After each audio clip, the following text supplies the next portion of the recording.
Well, hello. Happy Tuesday. Happy Let's Talk Tuesday. Or let's just get together Tuesday. Let's answer questions Tuesday.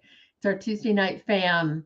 It's good to see you guys. Hi, Diane. Ruben Dodd, I saw you. Said hello. Diane, Randon, Carrie Lynn, Billings, Montana. I love it. Lance Nichols, I wish I could come see your play too.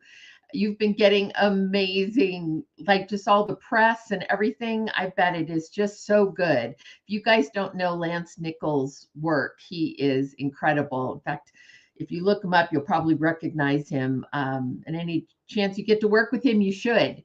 He's based in New Orleans, Nolans. I can't say it right because, I'm a California chick, now an Idaho chick.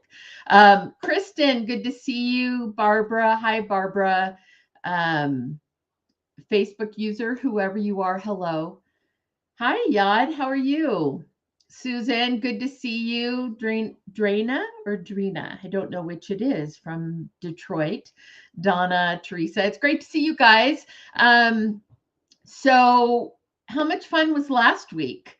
I had such a great time going through each of those monologues.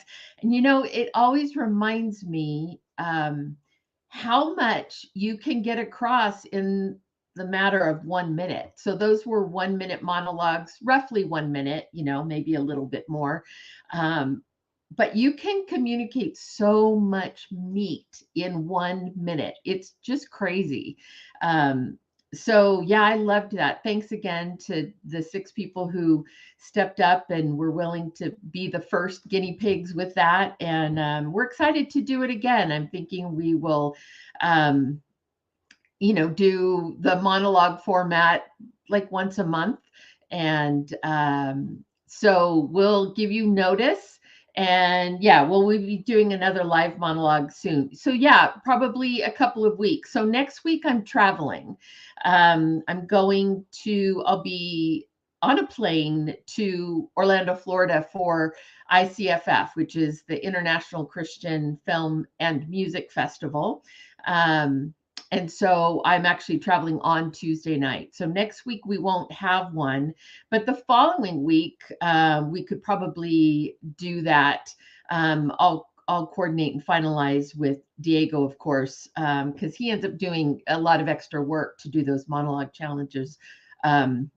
but yeah, we both loved doing it and seeing your work, and that was great. So I just feel like we learned so much from each other and being able to actually go through the process, so that we're not talking about it in theory, we're actually giving examples and seeing examples of the things that we've been talking about.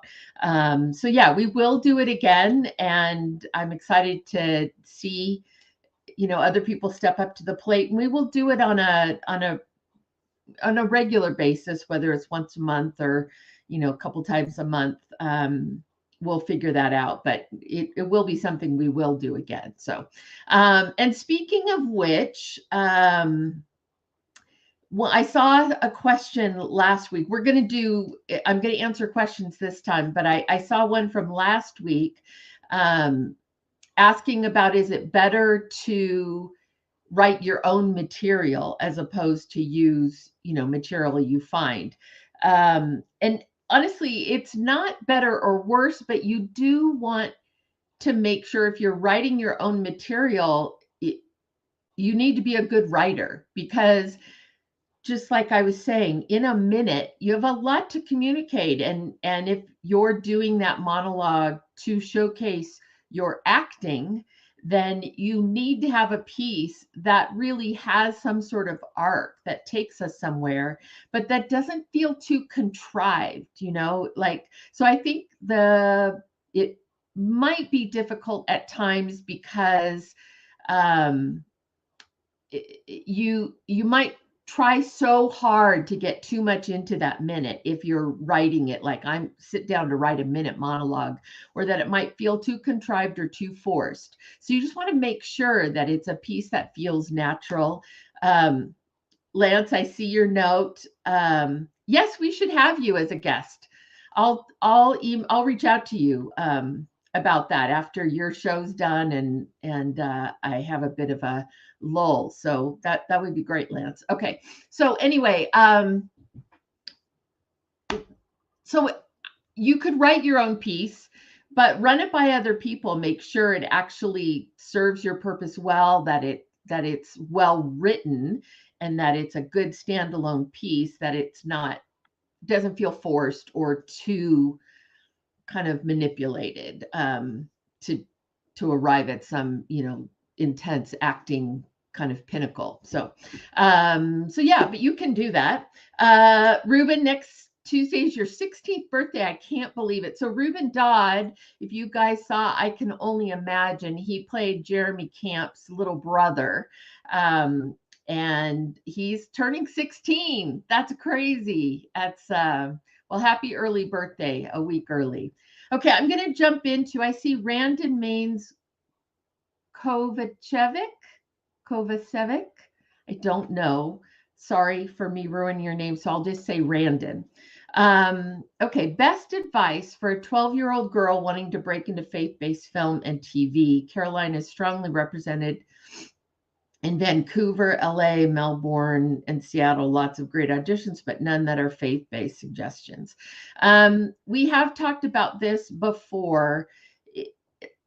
It would be the same for any genre that you are wanting to get more involved in and be more specific about, which is, you just need to, there is no magic potion. There is no one-stop shop where you can automatically get noticed. What you need to do is you need to network. You need to be aware of the people who are making the films that you want to make. Opportunities, if they're doing things like this where there's a way to interact with them, if they're speaking at events or at festivals, you want to be aware of those festivals where the people who are making the kind of work you want to be a part of, where are they gathering, what are the events that they are going to, where you can potentially interact with them, and where you can learn and network with other people who are doing and working on the kinds of films you want to make and be a part of. It really is about doing research on your own about who those people are, where are they located, kind of where's their home base, are there opportunities to connect with them, and then getting in a network of fellow people who are also working within the space, whether that's a network of real life people in person within the community wherever you live, or virtually with like something like this, or Christian Casting Community, which is a Facebook page, and there's a lot of interaction there and opportunities get listed there. But it really is about seeking out those people, finding others who are also pursuing it. And oftentimes they'll tell you things that have worked for them and ways that they've been able to connect. But that's it really is going to take that effort on your part. It's not there's no sort of one way to accomplish it. My breakdowns go out on the same services that all the other breakdowns go out. So it's nothing specific about that. I did just release 2 breakdowns on faith-based casting. So for those of you who are a part of faith-based casting, so I have 2 breakdowns that went out, and they were not, because they're both non-SAG this time around. I actually usually do SAG projects, but for 2 different reasons. These are 2 different producers. They're needing to go or opting to go non-SAG on these 2 projects. And so the parameters for releasing breakdowns are a little different through breakdown services. So you can only release to one region. So normally with a SAG breakdown, I can release through breakdown services, I can release to as many regions as I want. So I can release to LA and New York and Toronto and the Southeast and the Northwest. And, I could pick them all, or I could just pick one. But in this particular case with these 2 projects, we had to just pick one region to release the breakdown to. And one of them is shooting in Tennessee, in the Nashville area, in June. And that project is called County Rescue. And the other is shooting in Georgia, Columbus, Georgia, and that project is called The Forge. So both of those breakdowns went out via Actors Access and Breakdown Services in the Southeast region only. So if you live places other than the Southeast region covers Georgia, Tennessee, Mississippi, Alabama, North Carolina, South Carolina, Louisiana. There might be another 1 or 2 in there, but that's the Southeast region. So if you live in that region and you haven't checked your Actors Access lately, or if you have an agent and you're represented in that region, tell them to look for those 2 breakdowns, County Rescue and The Forge. And then I did release both of those breakdowns on faith-based casting as well. So if you aren't in the region where you can submit via Actors Access, then faith-based casting is another option. So the one thing about faith-based casting is once we get the sides posted, you don't have to necessarily wait to be asked to audition. You can just send in an audition. Whereas through Actors Access and Breakdown Services, we go through the submissions and decide who we want to call in. So those are kind of the only 2 differences. But so yeah, that kind of goes back, Rand, into your question, which is being aware of who are making the kinds of projects. Then tell your agent, look out for this casting director, for this filmmaker, this producer, this director. Have them keep an eye out for projects that are being released by these people. And you do as well. And yeah, check out their social media in case they're posting about, projects, upcoming projects that they're doing, interviews. It's really just about becoming really, really familiar with the people in this part of the business that you're hoping to, kind of join in with. And then just taking opportunities to try and meet and connect and learn more. So, okay. Let's see. Hi, Peter. It's good to see you. Peter's a wonderful actor based here in LA. Thanks for doing this. You're welcome. Casting always wants us to shoot our self-tapes horizontally. When they ask for head to toe shot, should we flip our phones vertically? What is the best way to do a head to toe? Okay. And I do get that is a little awkward equipment wise. A couple of things that I've seen work well. Some people have a standard still shot of themselves head to toe that they insert in when they're editing. They just insert a still shot of them head to toe. And it doesn't matter to me if that head to toe, they're in different clothing. It just shows me head to toe. So that's one option. If you're someone who edits your tapes, you could edit in just a head to toe shot.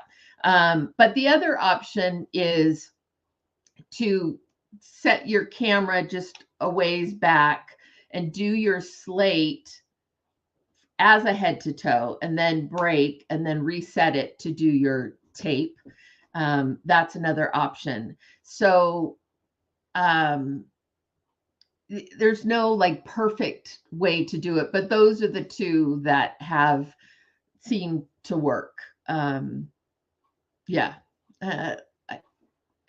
that's what I see that works. So does that answer your question? I hope it does. Okay. Hi, Robin. Excuse me. If we send a career update postcard to casting directors, a friend's career coach is recommending this. Is 4 to 6 months a good amount of time between updates, snail mail or email or both? It's not really about doing it every 4 to 6 months. It's about doing it when you have something to update, really. So if you have new headshots, if you, excuse me, have, several like significant credits that you want to highlight, if you've changed representation, it's really more about those occasions and using those occasions as an opportunity to connect. Snail mail, like I don't actually get much snail mail. It goes to my office in Culver City, but I'm not always there. So email is probably good. It's probably the best for now. It's also easier for us to keep those things than to have a pile of postcards. But I will say, every once in a while, a postcard, something that I can touch and feel, works well too. But I think email is the more prominent. It's the easiest for us to file or put in, a file on my computer. Of people I either want to go back and look at, or if your timing happens to work that I'm casting something you could be right for, then, I have it electronically. That is easier for me. Then it also allows you to click links and, have hyperlinks in your email that will go straight to like a new reel or your headshot or something that will enhance that. And you can't do that with postcards. So on the chance, someone may click on those links, they may not, but at least you have them there. So I would say that email is the more prominent now and allows you to do more. Diane, hello, Diane. I see many my age that get some work on their facial wrinkles, primarily around the eyes and upper cheeks. I have chosen to do nothing, but I see so many stars with less. What is your personal opinion? My personal opinion is you have to be really, really careful about that. And there are, honestly, I do a lot of period pieces between The Chosen. There are wonderful actors, like really talented actors that we have been unable to cast for The Chosen because we can tell they've had work done, and clearly that doesn't work for a first century biblical piece. But they're wonderful. I've had the same. I do a lot of period westerns, and same thing. If you can tell that someone has had work done, then it takes them completely out of anything that is period. So I would be very, very cautious and careful. I'm not saying don't do it, but I would be very careful about it and very light, have a very light touch if that's something you're choosing to do. I personally think you should just let yourself age the way God made you, and to own it and embrace each stage of your life as an actor, and to just welcome it, you know. But I know that's a lot easier said than done. I deal with it as well. This is a younger person's game typically, as far as the entertainment business. And, you know, I myself have lost jobs to people younger because of the perception that younger is more relevant or hipper, or, you know, whatever.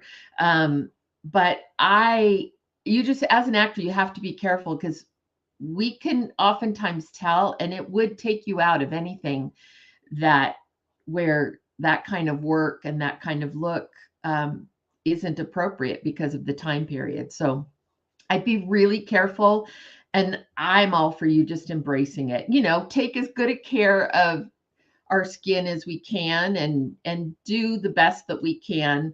Um, you know, but embrace it for the most part. And if you choose to have something done, have it be very subtle, and just be careful. Just know that there have been many actresses usually, but there are actors too who we've been unable to cast because of the work that they've had done. So, yeah. Okay, Fabia. For a teen that does voiceover, do you suggest they go to college for 2 or 4 year degree, or better get an agent? I don't think the two are mutually exclusive. I think that you should. I mean, I don't know how much work you're doing in voiceover. I don't know how consistent that is for you, and whether you're at the place where that's sort of your reliable income that you can count on. But I would never tell someone not to go to school, and getting an agent isn't exclusive. Most people college age who are pursuing acting are doing both. They're in school and they're pursuing their acting. So there is no reason that the two need to be exclusive at all. I would tell you to pursue both, and that it would enhance you, you know, that any life experience like that, anytime you're studying and learning and growing and exposing yourself to new experiences and new areas of knowledge, only enhances yourself as an actor. It only enriches who you are as a person, which then enriches who you are as an actor. So I would not say, unless your schedule was so busy as an actor that you just couldn't do both. But unless that's the case, I'd say do both. There's very, very famous, very well-known college age actors who do both and manage to, you know, kind of keep it all going, especially now in the age of a lot more online educational opportunities, or education where it can be a hybrid of online and in person. So I would never tell you not to pursue your education. Catherine, oh, Ruben. Oh, it's Catherine. Okay. Catherine is Ruben Dodd's mom. Who do I like for headshots in LA? You know, I actually don't have a specific person to recommend to you, to be honest. So I would tell you to ask that question in a community of other actors, and maybe some who are here, who are LA based, might have a couple of recommendations. Mark Atterbury is an actor. He also teaches. He teaches a class on type that I love. That I think any actor has the opportunity to take it should. He does really a really nice job with headshots. But I don't have a lot. I should, but I don't have a lot of recommendations as far as that goes.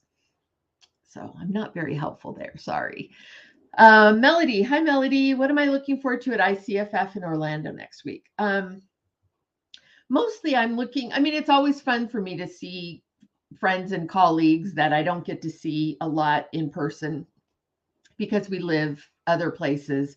I know I have friends coming that will be there, friends of mine that live in LA and in Atlanta, in Nashville, in Texas, like a lot of people coming together. I'm excited to see. But really, it's just about being in community with other people who have the same heart as I do for, how they want to tell stories and the kinds of entertainment that they want to see grow and expand in the world. And meeting new people that you discover, you have things in common with. It's just so encouraging. It nourishes me and encourages me. You don't feel like you're sort of on an island going it alone. It's great to be surrounded and to have that community of other people. I love learning from other people and hearing them speak and hearing their experiences. So yeah, it's just about being in a community with other people. When Randon asked about, how do you kind of break into it? That's exactly the environment where you will meet other people who are maybe a few steps ahead of you in the process of sort of being connected and who they know and who they've worked with. And you just end up realizing there's a big family of people out here who share your same heart, and we can encourage each other and remind each other that what we're doing matters, and that there's value, as hard as it may be, that there's value in the stories and the voice we have to bring. So yeah, there's so much I look forward to, but it's just the community, the sense of community, and being with people who were like-minded. You know what I mean? So, hi Leanne. Hi. You stay busy all the time. I love seeing that. I see your social media posts, and I just love that. So, this might be a sensitive question, but in your experience casting, do productions blacklist actors? I've not had that experience. I've heard of it though. I have heard of other actors. Um, I've heard of some actors who've been blacklisted for like political reasons, meaning they're very conservative, and that is not generally well accepted in the world at large. So I know that many years ago there was a group of conservatives, politically conservatives, in the entertainment business, who would meet together, but they did it very secretly because many of them were concerned about how it might affect their career. Those were typically on kind of a higher level. The more well known you became, the more difficult it could be. But and I don't know if I'll say blacklisted, but I mean there are certainly actors who didn't come with the right attitude, or were not pleasant to work with, that directors or casting directors say, I won't work with them again. It's not so much a blacklisting, it's more a response to maybe that they just weren't great on set, or they didn't handle themselves well. And so, I'm not going to likely work with that person again, because there are many, many others who are looking for that opportunity. And so that's why, how you are on set, how you treat other people, being ready, being prepared is really important, because it can hurt you a great deal if you go and either you're in a bad mood and you don't treat people well, or you weren't ready and you just weren't able to to perform well, that could lead to like that director or that casting director saying, I think I'll hesitate on casting that person again. But I don't hear a ton of like formally blacklisting someone for, especially for like petty reasons or anything like that. But you can, if you don't do a good job, then that set of creatives may decide they just aren't going to take a chance on you again. And there may be people who have very different beliefs than you or me, and they would choose not to work with us for that reason. I don't know if I necessarily call that blacklisting. It's just a matter of deciding, kind of who you want to spend your time with and collaborate with. So, yeah. So I say, yes, it happens, but not quite as randomly, maybe, or as harshly. I'm trying to see the good side in it. I'm trying to believe that it doesn't happen as much as it probably does. So I'm doing a little rose-colored glasses. Okay, I saw you start to put up a question. Kristen, hi, Kristen. How does your relationship with regional local casting work for my projects? Do you see only their top recommendations? Or do you view all the tapes that come in? It varies on the project and on the casting director. So it depends on our time. It depends on my contract with them and their time, like how much of their time I'm basically contracting them for. Usually I would see they would go through a round of selects, and then that's what I would see. But there have been times where I see everything. But part of what I'm hiring them for is to be a second set of eyes and ears in a region that they may know better than I do, or I just need to divide and conquer as far as the work. And so I'm hiring them for their expertise. So typically I'm working with someone who I trust their taste level. I know their work. I've probably worked with them before. And so I inherently have a trust level in them kind of doing a first pass and then just showing those selects to me. So usually that's how it would work. Hi, Kate. Hello. Good to see you. Have you seen auditions slowing down with the writer's strike? Well, what I'm seeing certainly on the SAG side of things, what we're seeing is a hesitation because no one really knows.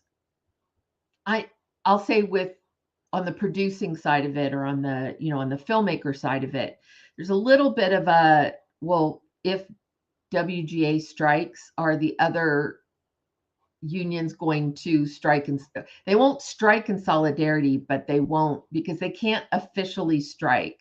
They have clauses in their agreements that are still current, that they can't strike. They can't strike because WGA is, but they can't be compelled to cross a picket line.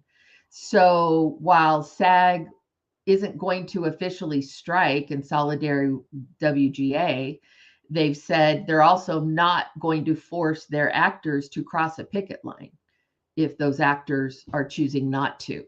So you can imagine that for a producer, that would be troubling, depending on the show, depending on if, especially those shows or films or projects that are the target of these negotiations. So like most of what I'm working on isn't, they're a different category. They're small, independent. They're not under the big streamers and the big studios. So that's really where the core of the conversations and negotiations are taking place. But there is kind of a wait and see attitude with what's going to happen and where's this going to go and how are the other union members from the other unions, whether it be DGA or SAG or IATSE or any of those, are they going to decide to not cross the picket line, which, even though they wouldn't be officially striking, does affect your set.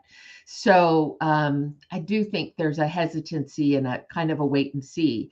Now, if a project or a producer was going to work non-SAG anyway and non-union anyway across the board, then there really is no reason for them to be hesitating in light of the strike.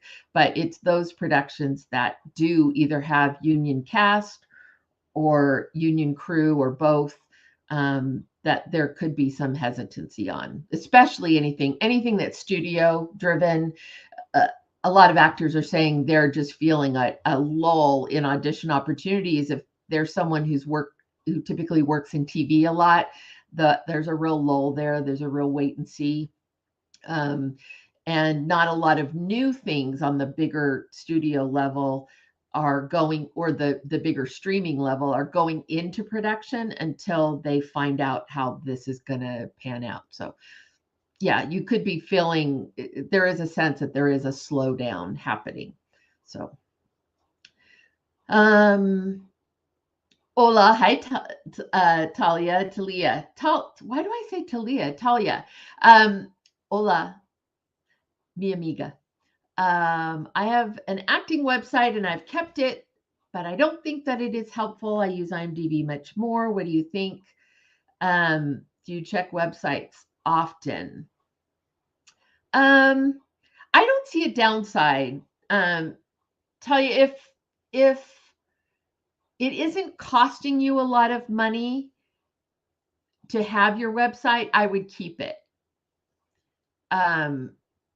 Because there's no downside to having it. And there are times that if I want to learn more about you, or if I want to try to see more, then having that link is super helpful.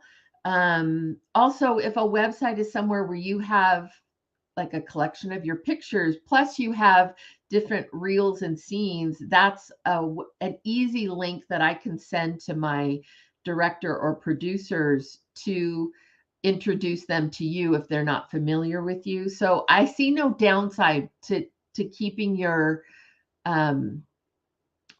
website.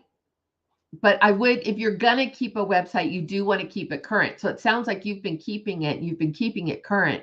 So unless it's financially more money than you feel like you can spend or want to spend at the moment, if you can do it, I would keep it. Because we don't every time.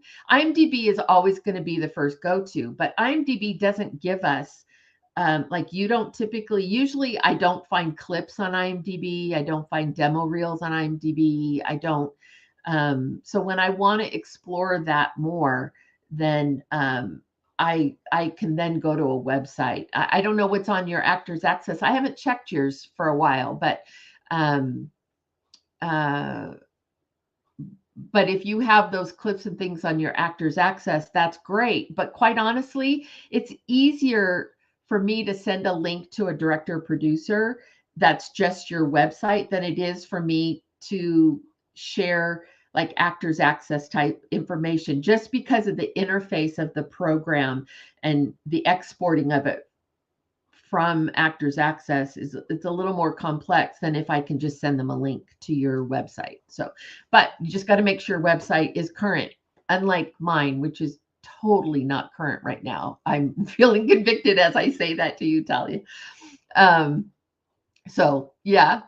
So I would say keep it unless you're needing to find ways to kind of trim back, in which case just make sure your submission platforms are really current with reels and clips and things that we can see.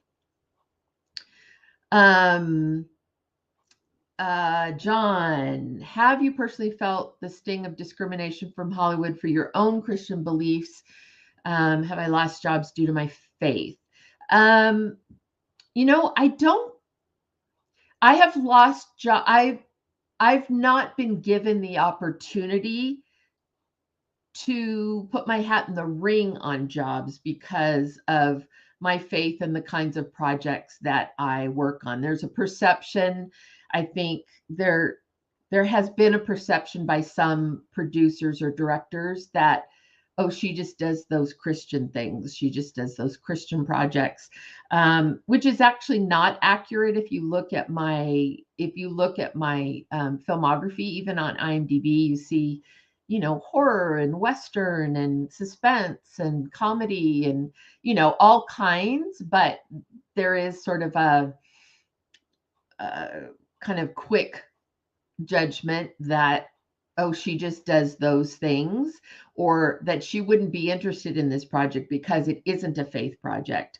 So I have not been reached out to or been given the opportunity to try and bid for a job or interview for a job because of their perception of like who I am or what I will or won't work on. But those jobs were never mine in the big picture of things. But yeah, and there's been a couple that there have been a couple of jobs that I actually really, really wanted. And I was passed over for quote unquote bigger casting directors. And that was even within this industry, within the faith industry, and those were a little harder to take. Because again, that perception of the big casting directors is because they've worked on, like major studio films and things like that. So there's a perception that they're, hipper, cooler, or bring more to the table, and they may. So I'm not making a judgment against that, but I have felt that. I have felt the sting of the being passed over because I work in a section of the entertainment business that isn't as broad and showy sometimes. So, but that's okay. Okay, Jolie, any faith-based movie musicals coming soon? There have been several that have been done in the last couple of years, which is great.